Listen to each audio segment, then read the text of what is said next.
Hello दोस्तों, Indian civil services हमारे इस यूट्यूब चैनल पे आप सबका एक बार फिर से बहुत बहुत स्वागत है। दोस्तों, जैसा कि आप सब जानते हैं, हम आप सबके लिए प्रतिदिन IAS, PCS, SSC, bank, railway व अन्य कॉम्पिटिटिव एग्जाम्स के लिए स्टडी मटेरियल लेकर हाजिर होते रहते हैं। तो दोस्तों, इसी कड़ी में आज हम आप सबके सामने यूपीएससी सीएसई एग्जाम जो हर साल यूपीएससी कराती है और इसके द्वारा आईएएस, आईपीएस, आईएफएस, आईआरएस व अन्य कॉम्पिटिटिव अन्य पोस्ट के लिए जो है सिलेक्शन करती है।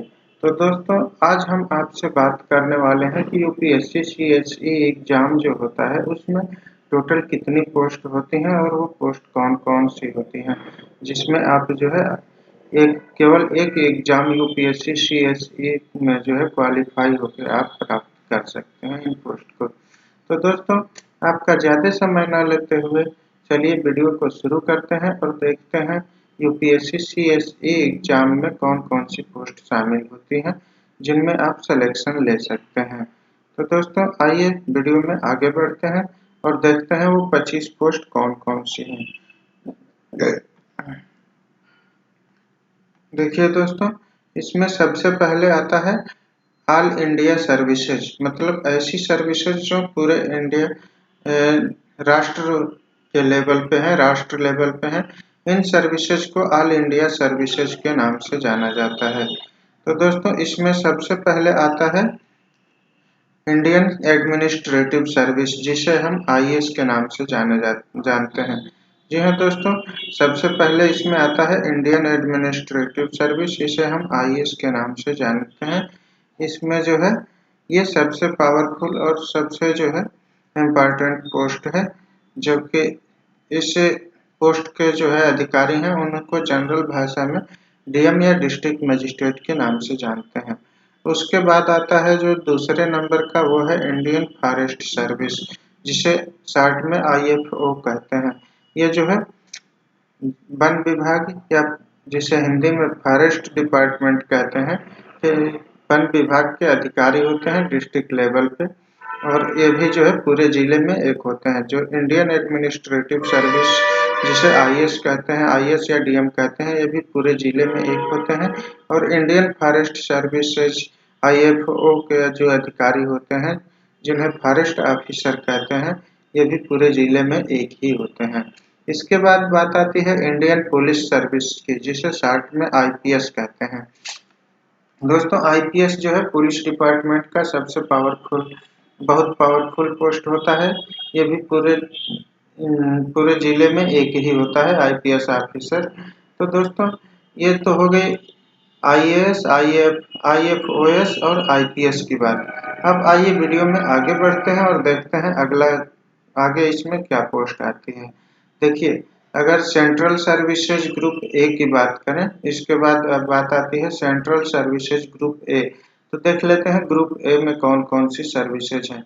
देखिए, सेंट्रल सर्विसेज ग्रुप ए में सबसे पहले आता है आपका इंडियन फॉरेन सर्विस, जिसे आईएफओ कहते हैं।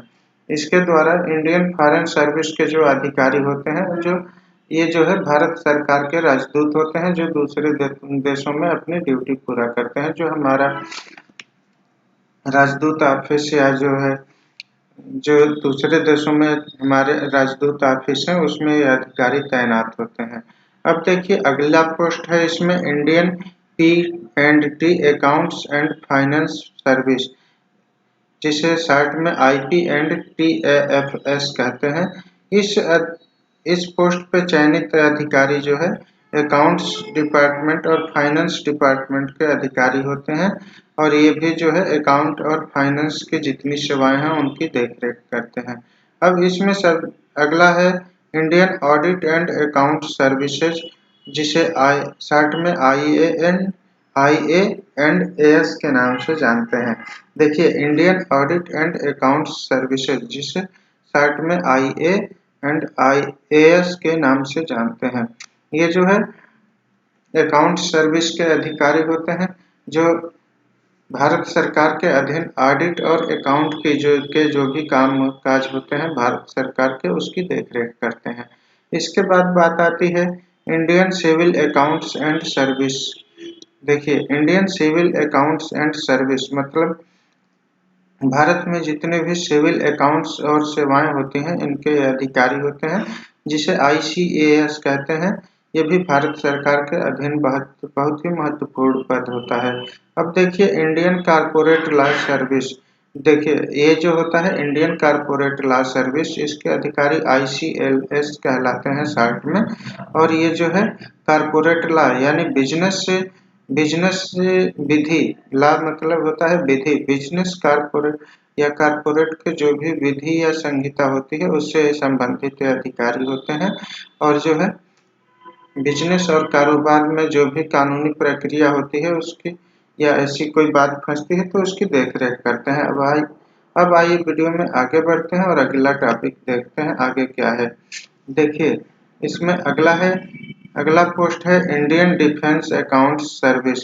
इंडियन डिफेंस अकाउंट सर्विस ये जो है डिफेंस या रक्षा विभाग से संबंधित है, जिसे शॉर्ट में IDAS के नाम से जानते हैं। ये जो है डिफेंस डिपार्टमेंट में बहुत उच्च कोटि का पद होता है, जिसमें जो है सिविल सर्विसेज एग्जाम्स के तहत ही आप एंट्री पा सकते हैं।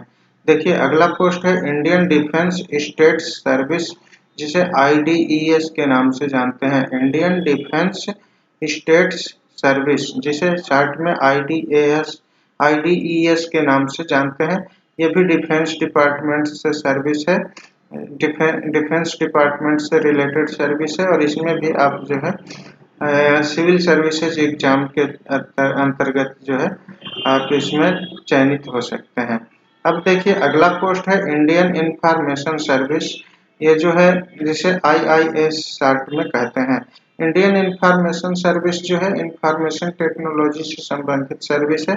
इसमें जो है इंफॉर्मेशन टेक्नोलॉजी में जो भी प्रक्रिया है या जो भी अगर ऐसी कोई बात फंसती है तो इसकी ये देखरेख करते हैं और बहुत उच्च कोटि के ऑफिसर होते हैं इंफॉर्मेशन सेक्टर में। अगला है इसमें इंडियन ऑर्डिनेंस फैक्ट्रीज सर्विस। जैसे दोस्तों आप DRDO के नाम का नाम सुने ही होंगे। इस तरह की भारत में बहुत सारी DRDO की तरह कंपनियां हैं जो कि हमारी सेना और पुलिस के लिए जो है ऑर्डिनेंस या गोला बारूद बनाती हैं। ये जो है इंडियन ऑर्डिनेंस फैक्ट्रीज सर्विस जो है ये उसी से संबंधित है। और आप इसमें भी जो है UPSC CSE civil service examination के थ्रू ही आप इसमें चयनित हो सकते हैं।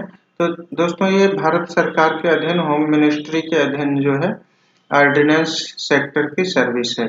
अब इसमें बात आती है, अगला पोस्ट है Indian postal service. Indian postal service, जिसे शॉर्ट में IPOS के नाम से जानते हैं। ये जो है पोस्ट डिपार्टमेंट या हिंदी में कहें तो डाक विभाग की नौकरी है।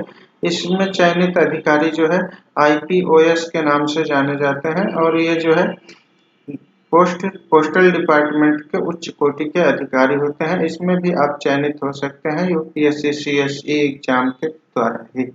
अब आइए आगे बढ़ते हैं और अगला पोस्ट देखते हैं। इसमें अगला पोस्ट है Indian railway account service. Indian railway account service, जिसे IRAS के नाम से जानते हैं। ये जो है भारतीय रेलवे में अकाउंट्स का कामकाज देखते हैं और ये पोस्ट जो है इंडियन रेलवे के अधीन में होती है, इंडियन रेलवे के अंतर्गत आती है, जो कि भारत सरकार का ही है। अब इसमें अगला पोस्ट है Indian railway personal service. Indian railway personal service, जिसे जो है शॉर्ट में IRPS के नाम से जाना जाता है। इंडियन रेलवे पर्सनल सर्विस में भी जो है आप UPSC CSE एग्जाम क्वालिफाई करके आप सिलेक्ट हो सकते हैं, चयनित हो सकते हैं। अब देखिए, अगला पोस्ट है इसमें Indian railway traffic service. Indian railway की जो भी ट्रैफिक से संबंधित कामकाज होते हैं उनकी देखरेख ये जो है इंडियन रेलवे ट्रैफिक सर्विस के अधिकारी करते हैं, जिन्हें IRTS कहते हैं। अब इसमें अगला पोस्ट है इंडियन रेवेन्यू सर्विस, जिसे शॉर्ट में IRS IT के नाम से जानते हैं। इंडियन रेवेन्यू सर्विस में भी जो है आप इसी UPSC CSE एग्जाम के थ्रू चयनित हो सकते हैं। इसके बाद बात आती है Indian revenue service IRS C&CE।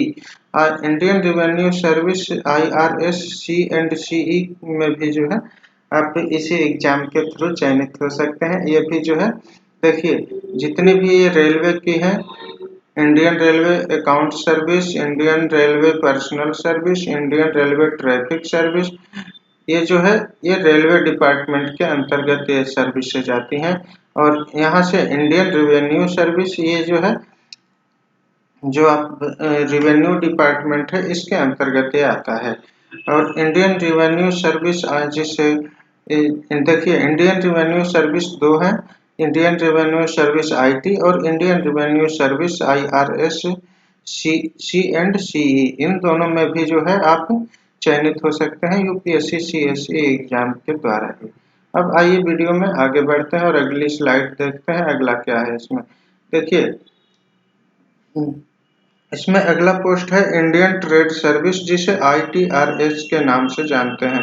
Indian trade service ITRS इसमें जो ट्रेड या व्यापार से संबंधित जो भी कामकाज होते हैं ये उनकी देखरेख करते हैं। ये व्यापारिक क्षेत्र के जो है भारत के व्यापारिक क्षेत्र के अधिकारी होते हैं। ये भी बहुत उच्च कोटि का पद है। इसमें भी आप UPSC CSE एग्जाम के थ्रू ही चयनित हो सकते हैं। इसमें अगला पोस्ट है रेलवे प्रोटेक्शन फोर्स जिसे शॉर्ट में RPF के नाम से जाना जाता है। रेलवे प्रोटेक्शन फोर्स या RPF का आप जो है कभी भी ट्रेन में यात्रा करते होंगे तो आप देखे होंगे कि हर रेलवे स्टेशन पे पुलिस अधिकारी होते हैं जिन्हें जो RPF के अधिकारी होते हैं। ये उसी RPF में जो है हेड बहुत ही उच्च कोटि के ऑफिसर होते हैं RPF फोर्स में, जो कि रेलवे का ही जो है प्रोटेक्शन फोर्स है। अब आप इसमें भी चयनित हो सकते हैं। तो दोस्तों इसमें आप ध्यान दीजिए, जो अगर फोर्स की बात करें पुलिस फोर्स की तो एक हो गया RPF रेलवे प्रोटेक्शन फोर्स और एक हो गया IPS इंडियन पुलिस सर्विस। ये दोनों जो है पोस्ट प्रोटेक्शन से संबंधित हैं। इन दोनों में आप जो है इसी एग्जाम के थ्रू चयनित हो सकते हैं UPSC CSE एग्जाम के द्वारा। और इसके अलावा जितने भी पोस्ट हम चयनित इस यहाँ पे डिस्कस कर रहे हैं इस वीडियो में, इन सभी पोस्टों पे भी आप जो है UPSC CSE एग्जाम के द्वारा ही चयनित हो सकते हैं। अब देखिए अगला इसमें ग्रुप है ग्रुप B। पहले हमने आपसे ग्रुप A डिस्कस किया, अब ग्रुप B की बात कर लेते हैं कि B ग्रुप में कौन कौन सी सर्विसेज आती हैं। देखिए B ग्रुप में आपकी आती है armed forces headquarter civil services जिसे AFHCS के नाम से जाना जाता है। देखिए ग्रुप B में सबसे पहले आपका आता है armed forces headquarter civil services जिसे शॉर्ट में AFHCS के नाम से जाना जाता है। ये इंडियन आर्मी से संबंधित पोस्ट है। इसमें जो है आप आर्मी में जो आर्मी के हेडक्वार्टर होते हैं उससे संबंधित ये पोस्ट है। इसमें भी आप सिविल सर्विस एग्जाम के थ्रू ही चयनित हो सकते हैं। अब इसमें अगला पोस्ट है Delhi Andaman and Nicobar island civil services जिसे DANICS डैनिक्स के नाम से जाना जाता है। Delhi Andaman and Nicobar island civil services, इसमें भी आप जो है सिविल सर्विस एग्जाम के थ्रू ही चयनित हो सकते हैं। ये जो है अंडमान निकोबार दिल्ली से संबंधित पोस्ट हैं। ये भी बहुत उच्च कोटि के पोस्ट होते हैं। इसमें अगला पोस्ट है Delhi Andaman and Nicobar island police force. इसमें जो है देखिए जो पहले हमने आपको बताया Delhi Andaman and Nicobar island civil services, ये जो है सिविल सर्विसेज है। ये जो है आपके जो नॉर्मल IAS अधिकारी होते हैं उनके बराबर की पोस्ट है, वही चीज है, लेकिन जो है ये अंडमान एंड निकोबार द्वीप समूह और दिल्ली के लिए है जिसे शॉर्ट में DANICS के नाम से जाना जाता है। देखिए ये सिविल सर्विसेज है, ये अंडमान निकोबार और दिल्ली के लिए है। और नीचे जो है Delhi Andaman and Nicobar island police service, ये जो है आपके आईपीएस अधिकारी के बराबर है। इंडियन पुलिस सर्विस जिसे कहते हैं शॉर्ट में आईपीएस, ये इसके बराबर है। ये Delhi Andaman and Nicobar island police service. तो देखिए दोस्तों, ये हो गया Delhi Andaman and Nicobar island civil service DANICS जिसे शॉर्ट में कहते हैं। ये सिविल सर्विस आईएएस के बराबर की पोस्ट है। और Delhi Andaman and Nicobar island police service ये जो है आईपीएस के बराबर की पोस्ट है। अब आइए आगे बढ़ते हैं। इसमें अगला पोस्ट है पांडिचेरी सिविल सर्विस पीसीएस, जिसे शॉर्ट में पीसीएस कहते हैं। पांडिचेरी से पी लिया गया है, सिविल से सी और सर्विस से एस। पांडिचेरी सिविल सर्विस, आप इसे स्टेट पीसीएस मत समझिएगा, ये पांडिचेरी सिविल सर्विस है। इसमें भी आप यूपीएससी सीएसई के द्वारा ही चयनित होते हैं। और जो पांडिचेरी की सिविल सेवा है इसमें आप चयनित होते हैं इसके द्वारा। अगला है Pondicherry police service. Pondicherry police service जिसे शॉर्ट में पीपीएस के नाम से जाना जाता है, इसमें भी आप जो है यूपीएससी सीएसई एग्जाम के द्वारा चयनित होते हैं। और ये जो है आईपीएस के बराबर होता है और ये आईएएस के बराबर होता है।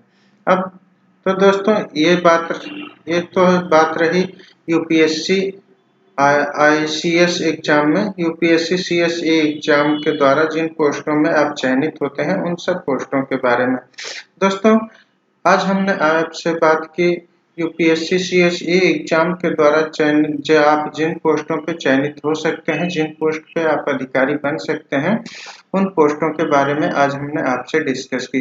दोस्तों आज की वीडियो आपको कैसी लगी हमें कमेंट करके जरूर बताइएगा। और अगर हमारी वीडियो आपको अच्छी लगी हो तो हमारे वीडियो को लाइक कीजिए, कमेंट कीजिए और अपने दोस्तों के साथ शेयर कीजिए।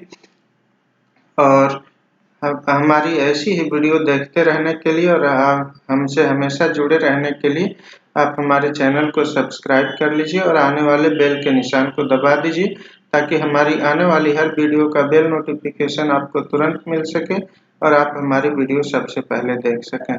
तो दोस्तों इसी के साथ आज की वीडियो संपन्न करने की हम आपसे इजाजत चाहते हैं। मिलेंगे आपसे अगले वीडियो में, तब तक के लिए नमस्कार, जय हिंद।